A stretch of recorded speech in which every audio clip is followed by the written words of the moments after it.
Welcome back, and today we're talking about something most people don't even think about. What happens to your blood sugar while you sleep? If you're over 60 and dealing with weight gain, low energy, or trouble sleeping, the problem might not be what you're eating during the day. It could actually be what's missing from your nighttime routine. New research from Japan and other top schools is showing a surprising link between how we sleep and rising diabetes in older adults. What's really worrying is that the signs often appear at night, and most people don't even notice. We're lucky to have a special guest again today, someone truly inspiring. He's over 100 years old, still walks every day, still comes into the studio, and continues to teach us how to age well. Japan's oldest working doctor, Dr. Shigeki Hinohara. Doctor, it's always such an honor to have you here. That's right. We'll look at each one, explain the science, and talk about what to do instead.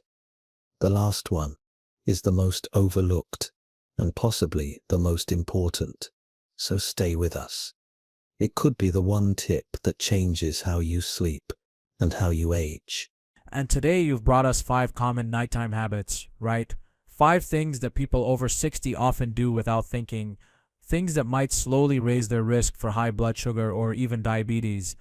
The first one is very common: skipping dinner or eating too early in the evening. Many people stop eating around 5 or 6 p.m.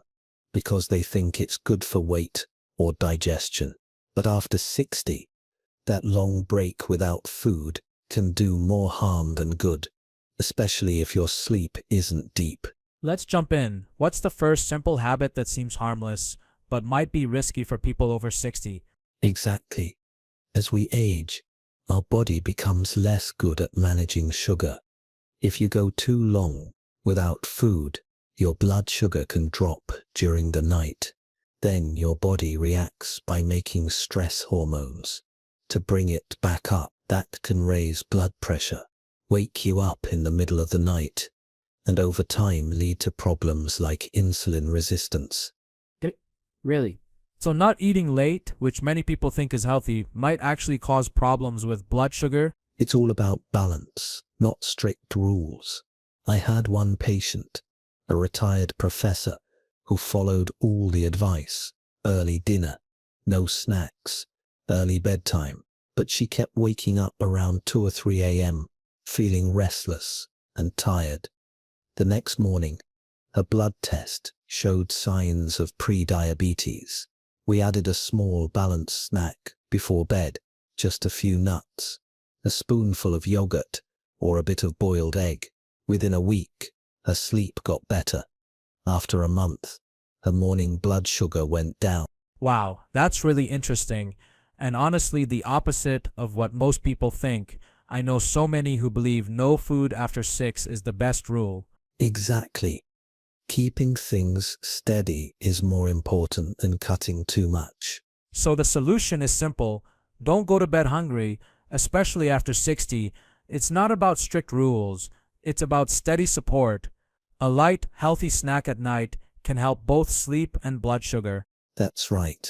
That really changes how we think about this. We usually focus on blood sugar during the day, what we eat for breakfast or lunch, maybe avoiding sugar, but now you're saying that what we do at night might be just as important. The second one is something people don't usually connect with: blood sugar. But it plays a big part. It's having an irregular sleep schedule, going to bed at 9 one night, midnight the next, waking up early some days, sleeping in on others. These changes confuse your body's natural clock, your circadian rhythm, and that affects how your body handles sugar. Let's keep going. What's the second habit that can quietly cause problems with blood sugar? Yes, think of your body like an orchestra. When your sleep times are all over the place, the instruments don't play in harmony. Your hormones, like cortisol, melatonin, and insulin, stop working together. That throws off your ability to handle sugar, even if your eating habits stay the same. That's interesting. So even if someone eats well, exercises, and sleeps enough overall, just shifting their sleep times around could still raise their risk. It's a big mistake. A 2024 study in JAMA Network Open looked at adults over 60. They found that those with the most irregular sleep schedules were more likely to develop type 2 diabetes, even if they got the same amount of sleep each week. So it's not just how many hours you sleep, it's when you sleep. That's something people really don't think about. We often treat sleep like it's flexible. We figure if we sleep in later, we'll be fine.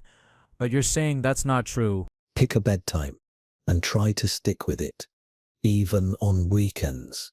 Make a calm evening routine. Wind down the same way every night and try to wake up at the same time each morning. You'll be surprised how much more steady your energy and hunger feel during the day. What do you suggest? Exactly. Sleep isn't just for rest. It helps keep your blood sugar and hunger balanced.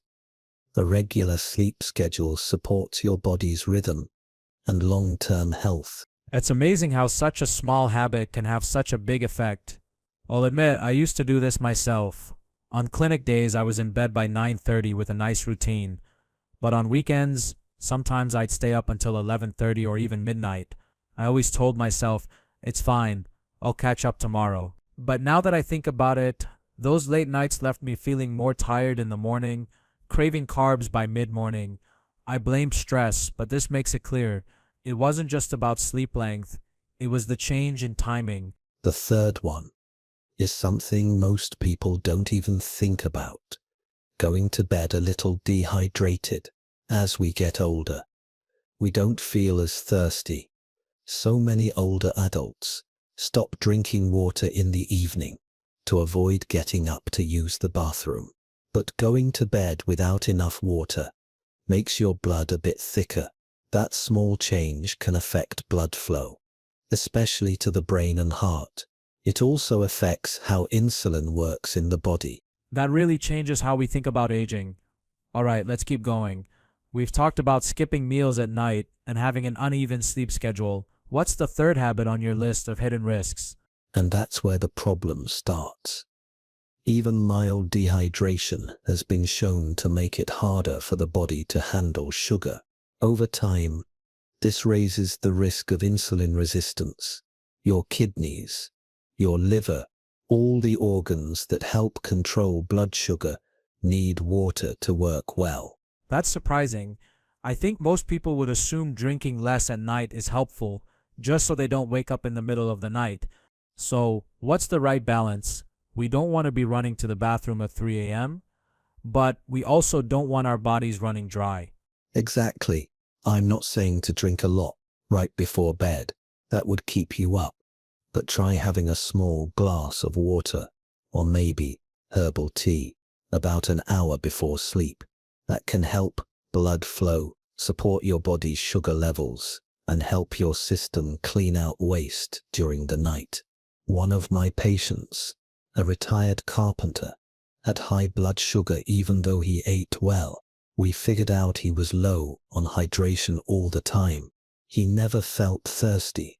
Once he started drinking small amounts regularly through the day and added a warm cup of tea in the evening, his numbers improved and he slept better too.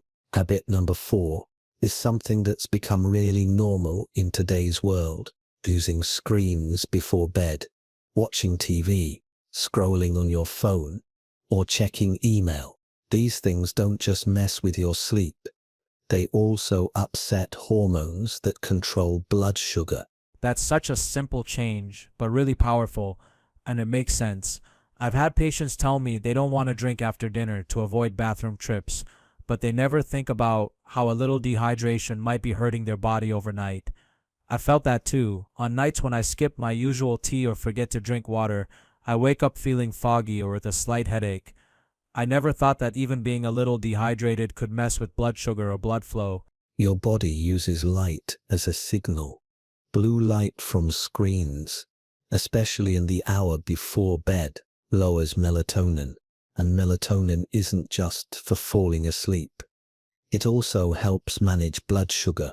When melatonin is off, your blood sugar the next morning can be higher. Alright, doctor, we've covered meal timing, sleep rhythm, and hydration. What's habit number 4? That's surprising. We think of melatonin only as a sleep thing, not something that affects blood sugar.